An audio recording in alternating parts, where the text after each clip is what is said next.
Hello, hello. Mic test, mic.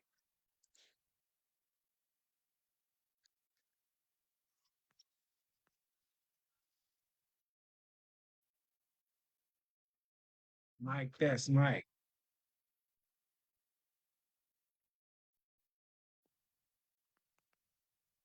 Go.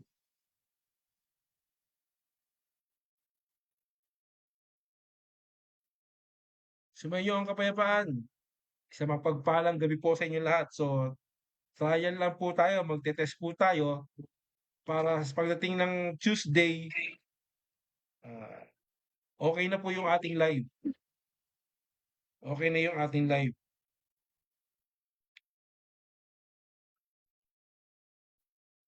Tuesday po 'yan, paanyaya po natin.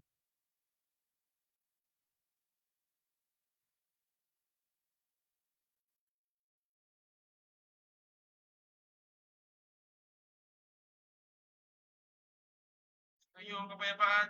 Okey, meron tayong sounds. Maganda yung ating ano, so depende po sa ano, sa pasok po ng ano, 'yan. So, nagkaroon na po tayo ng meron na po tayong link okey, meron tayong link na puwedeng pasukan 'no, Google Meet ng mga ibig po na magtanong or, ibig na magpahayag ng ilang minuto, sa kanilang saloobin. So, kumpleto po tayo, bibigyan po natin 'yan ng pagkakataon at siyempre kasama diyan yung mga kasagutan sa, bawat tanong. So, again, every Tuesday and Saturday po tayo, puwedeng 2 araw po sa isang linggo, magkakaroon tayo ng live.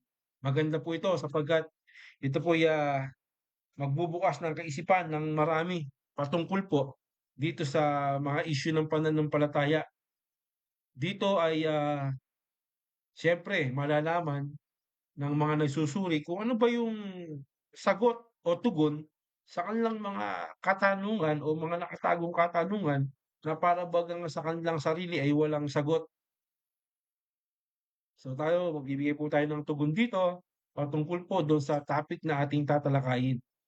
Dito po sa programang Ang Tugon ng Biblia, no? Ang Tugon ng Biblia. Pero magkakaroon din tayo ng paanyaya sa mga, sabihin na po natin sa mga relihiyon or mga grupo na merong representante sa kanila or even na debatista o mangangaral, bigyan po natin sila ng pahayag, ng, oras na mag-usap 'no. Halimbawa mag-guest tayo ng 10 tao or 6 na tao na magsasalita.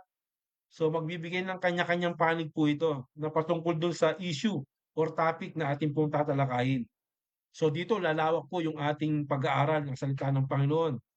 Hindi lang po basta debate kundi, dito makikita po natin, yung ano, yung, talagang, kung gaano kaalam itong mga nagsasalita, kung gaano sila kaalam sa Biblia at kung yung kanilang sinasabi ay tumutugma ba doon po sa aral ng, Biblia. So, sa Tuesday ang ating pong topic, walang iba ay sola scriptura or, Bible alone. Salita lamang ng Panginoon na naroon po yung, salita ng kaligtasan at wala ng iba. So, topic po natin 'yan sa Tuesday. Tapos 'pag may pagkakataon diretso tayo ng Saturday. Bigyan natin ng oras siguro kahit 2 o 3 oras magtagal tayo dito, walang problema. Libre naman po ito. Libre magtanong at, siyempre libre din ang tugon. Walang bayad, no money involved po tayo dito. Ito ang kagandahan sa program natin wala pong, involved na pera dito kundi aralan lang, talakayan lang, talakayan lang po. Pero siyempre bilang, mamamagitan din tayo upang, maiwasan din ang gulo. So yung papasok dito, siguraduhin lang po na ang bitbit ninyo aral, hindi gulo. Aral po ang bitbit ninyo, hindi po gulo or, walang kabuluhang pagtatalo, pakikipagtalo. Siyempre susunod tayo sa gagawa tayo ng, siyempre simpleng, rules 'no, para maging maayos po yung daloy ng pag-uusap, maging mabunga, maging fruitful po yung ating pagtalakay sa isang issue or, pananampalataya. walang kabuluhan kasi kung magtatalo-talo tayo ng wala namang pong, sustansiya yung sinasabi natin.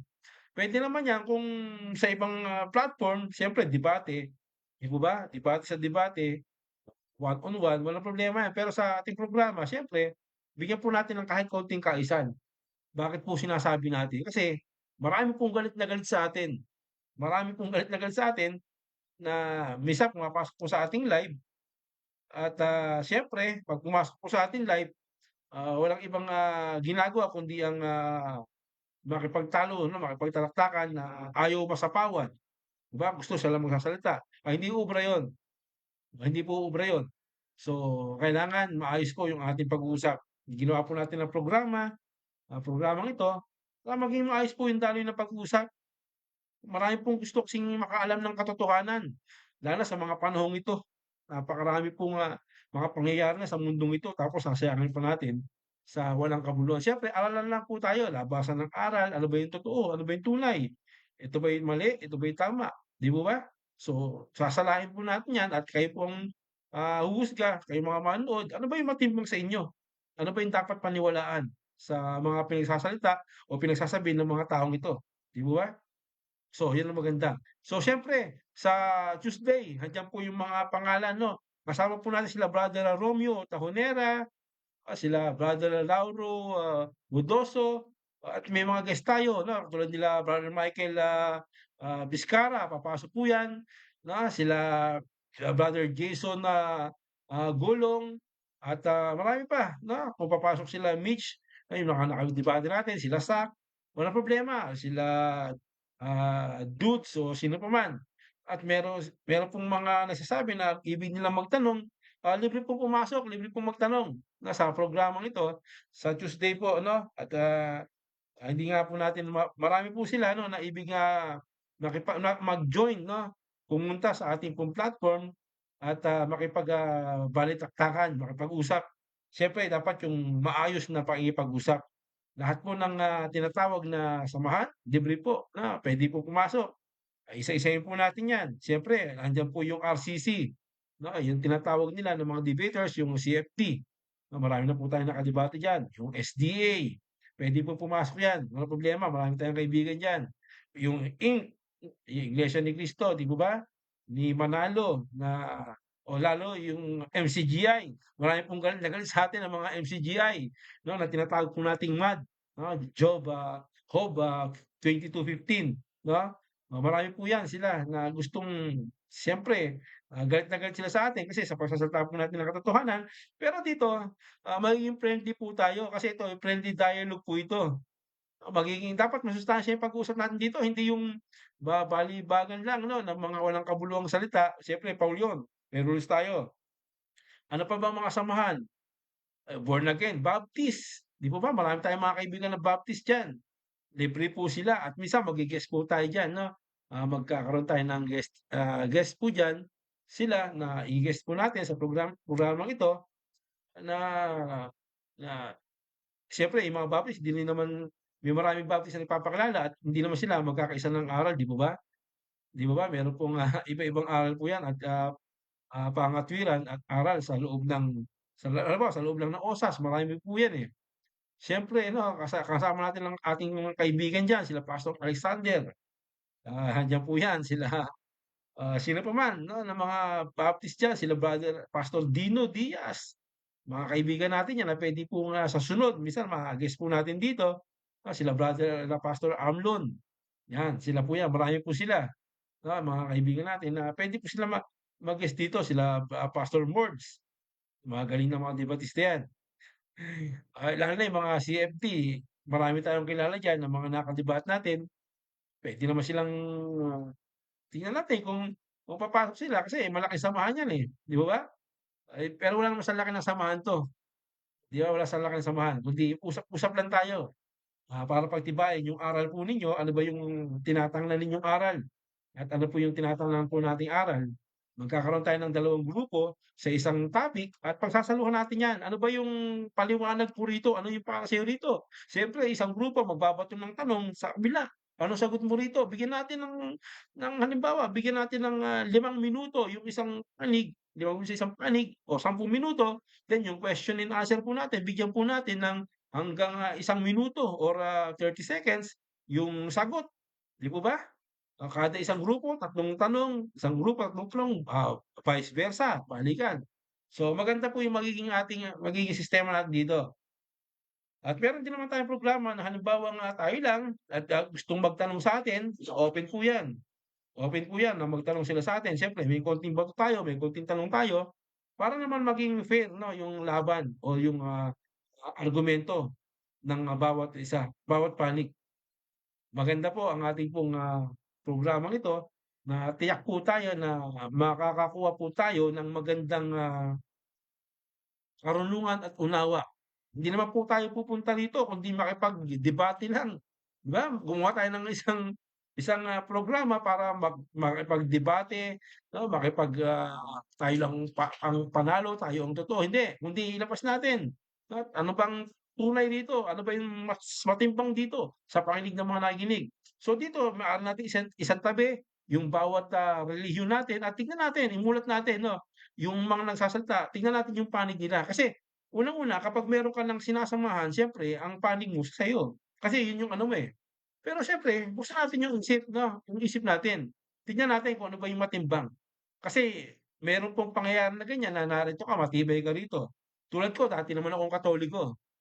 Katoliko po tayo dati, may nakadebate nga tayo diyan, eh, 'di ba? "Ano ka ba dati?" Sabi sa'kin, "Katoliko ako." "Napag-aralan mo na ba ang, Katoliko?" Sabi ko, "Sa tagal-tagal ko diyan, hindi ako naging seryoso diyan. Pero nung napag-aralan ko ang Biblia kasi ang napag-aralan ko, eh. Nalaman ko na mali ang turo ng Katoliko." 'Di po ba? O sabi dapat pinag-aralan mo na yung Katoliko. So sabi ko, bakit ako mag-aaral ng Katoliko? Ang aral nila saan ba kayo kumukuha ng aral? Kayo ba'y, sola scriptura? Hindi. Kami ay, sabi nila bukod sa Biblia, meron silang tinatawag na ano, na, katikisim, yung, libro ng mga Katoliko. So dun nagkaroon ng, iba't ibang, ibang sentimiento at sasabi ko, yan pala ang pag-aaral ninyo. Bagamat bahagyang alam ko diyan, pero nung nabasa ko nga ang Biblia, nalaman ko na dapat pala ang maging batayan ng tao, Biblia at hindi yung malaking relihiyon o samahan. Hindi po yun ang batayan, hindi po yun ang magiging batayan natin. So, sa ganitong bagay siyempre, ibinibigay ko yung ating panig para naman mabuksan ang kaisipan ng bawat isa sa inyo, mabuksan ang inyong pangunawa. Ngayon kung talagang matigas kayo at mahigpit kayo diyan sa inyong samahan, wala naman tayong magagawa ro'n, 'di po ba? Nasa inyo po 'yun. Pero ang kagandahan lang nito ay, makapagtatanim po tayo ng siyempre panibagong unawa, ganito pala 'to, kaalaman, ganyan pala 'yan.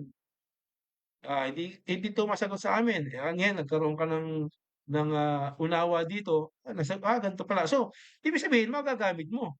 So, sa bawat panig na nag-uusap, sa bawat bato ng tanong, sa bawat, bato ng sagot, magkakaroon ka ng idea, ito yung pinakatimbang, ito yung pinakatama, ito yung naabot ko. Lalawak ka pa, 'di ba? Mas malawak pala 'to, so dito ako, mali pala yung akin. So, minsan naman, "Uy, mas tama yung akin, mali yung sinasabi niyong dalawa." Walang problema, pumasok ka, ta's ipahayag mo ang iyong saloobin, 'di po ba? So, fair po tayo sa gano'ng bagay. So, bawal lang dito yung gulo. Nung nagkaroon tayo ng live, so bawal po ang gulo dito 'no. Dapat, usapan lang tayo para maganda po yung daloy ng pag-uusap. So ito, sabi ko nga sa inyo 'no, ano lang po, trial lang po natin 'to, testing lang natin para sa Tuesday, larga na tayo. Imbitado po natin ang lahat ng samahan, yung mga debatista diyan, mga mangaral diyan, mga subok diyan, larga po tayo, tingnan natin yung panig ninyo. 'Di ba? Tingnan po natin yung panig ninyo sa mga pinag-uusapang, argumento o issue ng pananampalataya. So, shoutout sa inyong lahat sa mga kasama natin diyan. Siyempre sila Pastor, Tiburcio, ah, Gonato, kaibigan natin 'to, hanggang sa FB lang tayo. Pagpalain ka ng Panginoon at ang inyong sambayan Brother, Tiburcio 'no. Shoutout din sa mga nanonood, dun nakikinig kila Brother Michael Mansanto, yan. Siyempre kay Sherwin Umali, shoutout sa inyo. Shoutout din kay Barberong Kristiyano. Shoutout po sa inyo. So, antabay lang kayo sa Tuesday po. Balik po kayo at magpapaanyaya pa po tayo ng mga mandirigma o mga debatista para makiisa or pumunta sa ating program at maghayag ng ayon po sa kanilang unawa at aral. So yun lang po. Pagpalain po tayo lahat ng Panginoon. Sa Tuesday na lang po, magkita-kita po tayo. 7 or 8 p.m. Simula na po ang programang Ang Tugon ng Biblia. God bless po. Shalom po, Ecclesia.